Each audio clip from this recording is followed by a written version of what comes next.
Hi, this is Math 1650, and this video is over Chapter 10, Section 1. This is our final chapter, and so we're going to get into correlation and regression, which means this is the first time we are going to look at multiple data sets and compare them with each other. And so let's get into a couple definitions first, and then we'll get into some of the details. A correlation. A correlation exists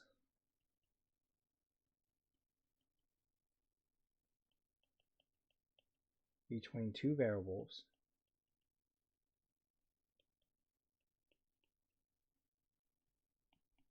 when there is some type of mathematical relationship.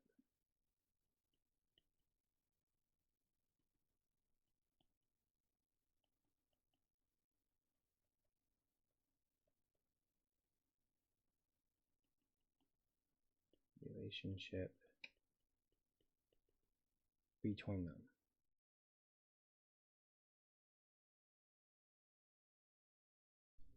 And most of the time to visualize this, we use a scatter plot, which is a plot that has an x and y coordinate. So one variable is plotted on the x, and the other variable is plotted on the y. So this is a graph with paired data xy plotted on a xy coordinate system.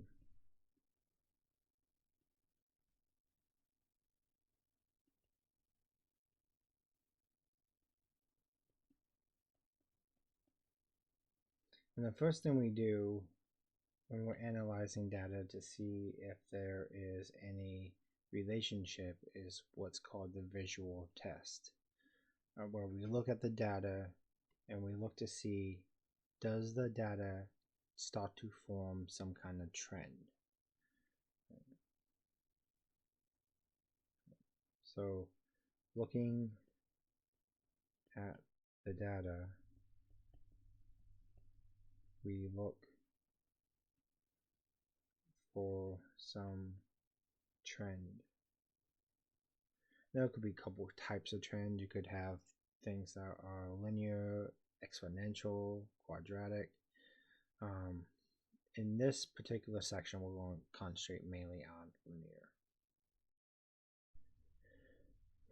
On StatDisk, there's two ways we can pull up a scatter plot to analyze it.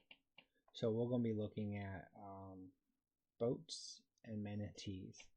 And so we can pull this data up. I think there's a data set on StatDisk for that. Let me see here. Go back to the regular data sets.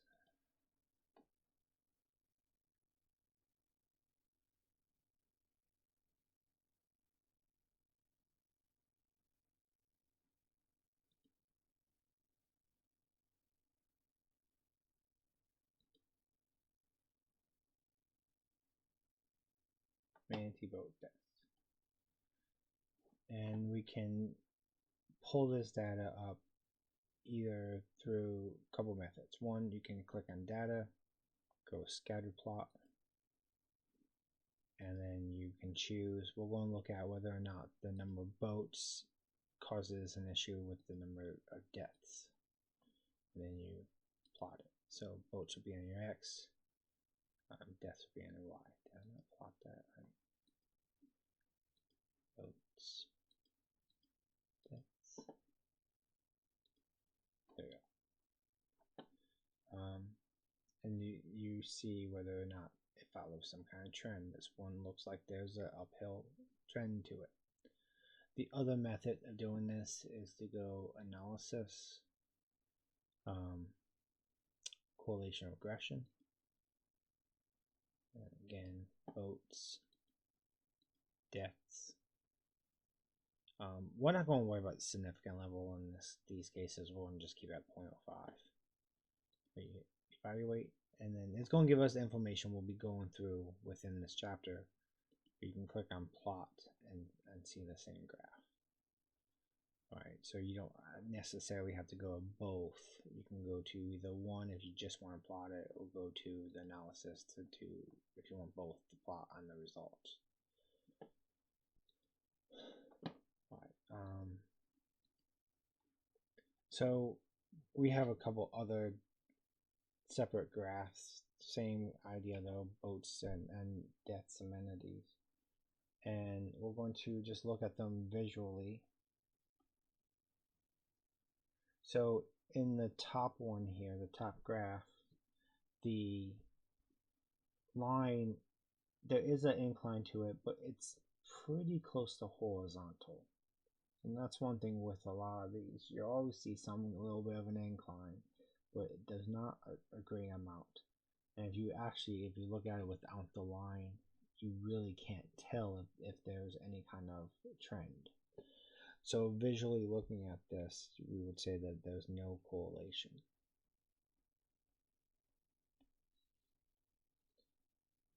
The data values do not show a trend.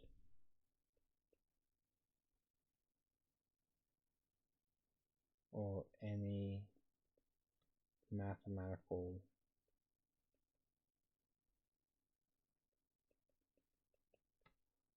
path.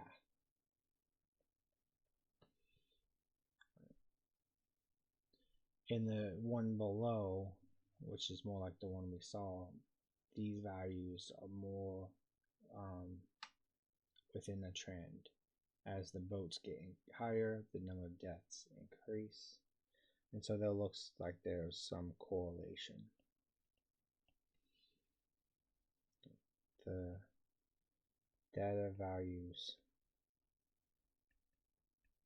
follow an upward trend, increasing with the number of boats. And so visually, we'll first look at this. A lot of times, if there's any sort of possible trend, we're going to go further. But when it's clearly no correlation or no trend, a lot of times this is good enough to say that.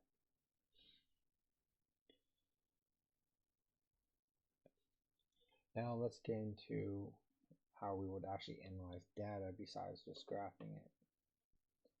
We have what's called a linear correlation coefficient. And this is the measure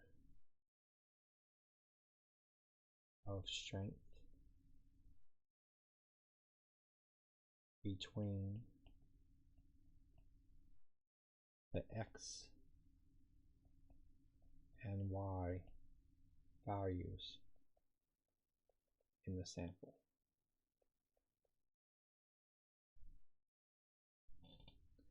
Now, the formula for how we find it involves a lot. It involves summing up each x value and each y value. It involves summing up the product of x, y, and the squares of both x and y, as well as taking into account the sample size. We're not going to use this formula to calculate R. We have StatDist, we'll have the data. It's much easier just to use StatDist to calculate this. But we do need to know what goes into it, and we need to know how we analyze it. So the linear correlation coefficient, denoted by R, and it goes from -1 to 1. Now, to be specific about this, -1 is on the strong but negative side. 0 is the no correlation side. And 1 is the strong but positive side. And if you look back up at this graph, correlation, when you don't have correlation, your slope of this line is going to be close to 0. The steeper that slope is, the more correlation strength there is. And so when you have a correlation of 1, you have a very steep slope. When you have a correlation of -1, it's very steep, but it'll be negative, going downhill. Still means that a correlation, just means it's the opposite. As the value increases, the other value decreases.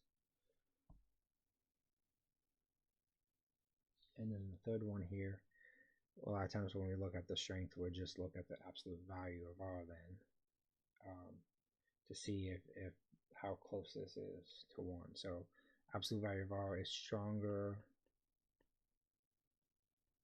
when close to 1. And then we look at whether or not it's decreasing or decreasing when we want to know how the relationship is.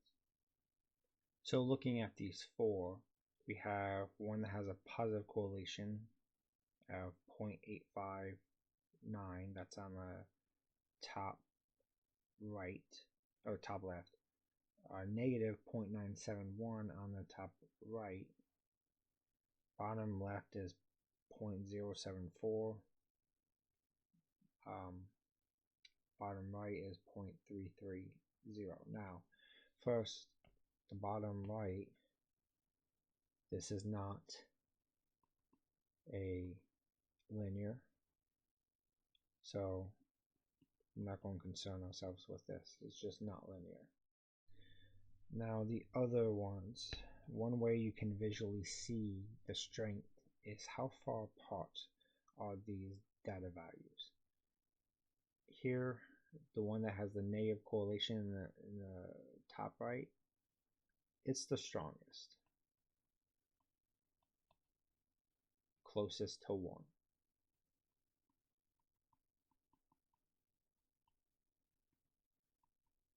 And the points are close together. Right. The top left with the R value of 0.859, this one's strong, but not as strong. Points are a little bit farther apart. And we would say this is a strong correlation. We would definitely say there's a correlation. The bottom left, no correlation, very weak.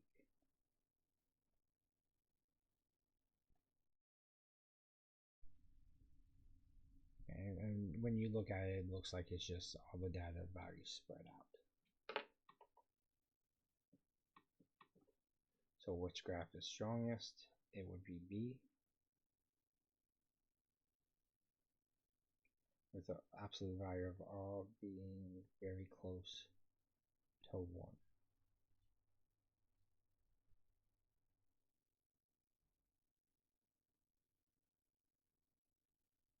Alright, so when we're analyzing data, we're going to do a correlation test.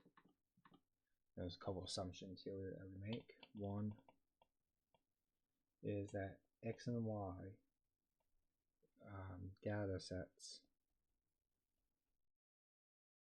are from a random sample. So that's both sets, both X and Y are measured randomly. And then both sets, X and Y, are from normal distribution.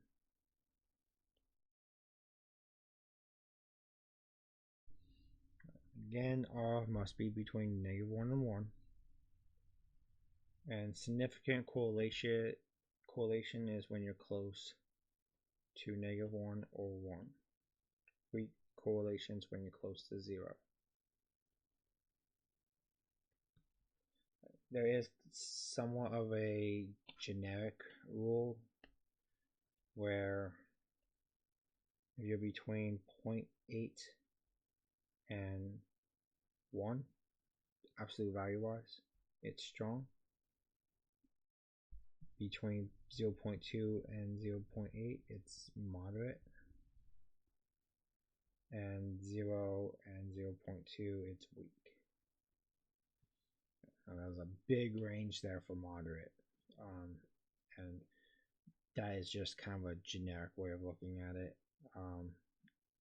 We're going to look at it more with a critical value, or even look at it with a p-value like we did our hypothesis test, in order to figure out whether or not it's significant, so we can be really sure. The critical value of R is a cutoff point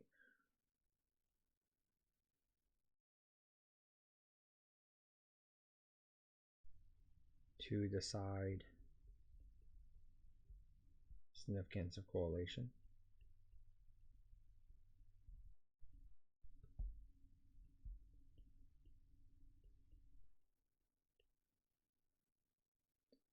We have a test statistic, though you really don't have to use a test statistic with this. But anyway, on StatDisk, I'm not even sure you can actually find it when we do the correlation test. But there is a way to calculate it. And it's just your R divided by 1 minus R squared over n minus 2. And your n minus 2 here is because now we have 2 degree, it has to deal with your degrees of freedom, so we're subtracting 2 because we have both x and y that we're estimating. For your critical values of R, it does depend on your sample size, but it also depends on your significant level. And here's a table for it, but when we do on StatDisk, we'll get the critical R as well as your correlation coefficient. Right, so there's two things we look at. We look at the p-value and whether it's less than our significant level. And then we'll look at the R value and whether or not the absolute value is greater than the critical R.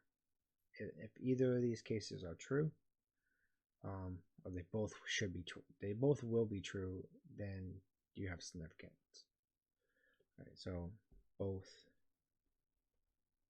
will be true for statistical significance.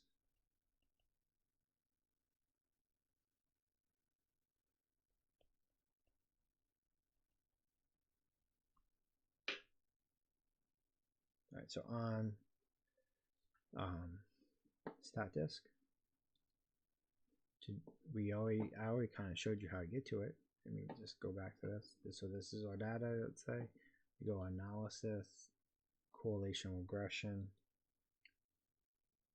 We select our columns, votes, deaths. Well, the one we're trying to see as the dependent variable is in our Y. Significant level, hit evaluate. So for this votes and manatees question, so votes versus the deaths of manatee.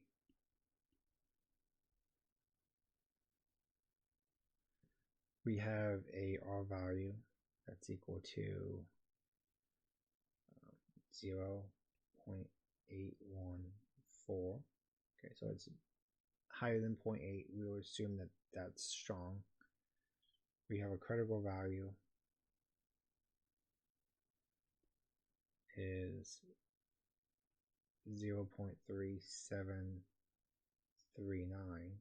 Now, notice I'm only writing the positive value because our correlation coefficient is positive. I'm only going to use the critical value that's positive. If our correlation coefficient was negative, then I'll use the critical value that's negative and compare them. Or I can use the absolute value of both and compare them. And then we have a p-value that's equal to 0, and a significant level that's 0.05. Right, so R is greater than our critical R, and our p-value is less than our alpha. Right, so we have a correlation between the number of boats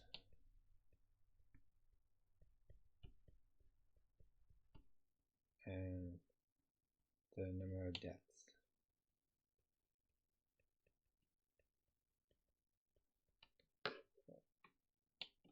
Now, one thing I want to mention before, I didn't show this before, so R again is higher than the critical, p-value is less than your significant value. Okay, so we have correlation between the number of boats and the number of deaths. Now, one thing I want to show you before is our hypothesis test. When it comes to correlation, we have the same hypothesis no matter what, at least within this class. First one is going to be no correlation, or we can say R equals 0. The alternate is going to be correlation, and R does not equal 0. Okay, so when we have a p-value less than the alpha value, we are rejecting that there's no correlation and stating that there is correlation there. Alright. The next section we'll get into is going to be a regression line, and then we're going to put all this together doing a couple problems that involve both correlation and regression. Alright, I'll see you then. Bye.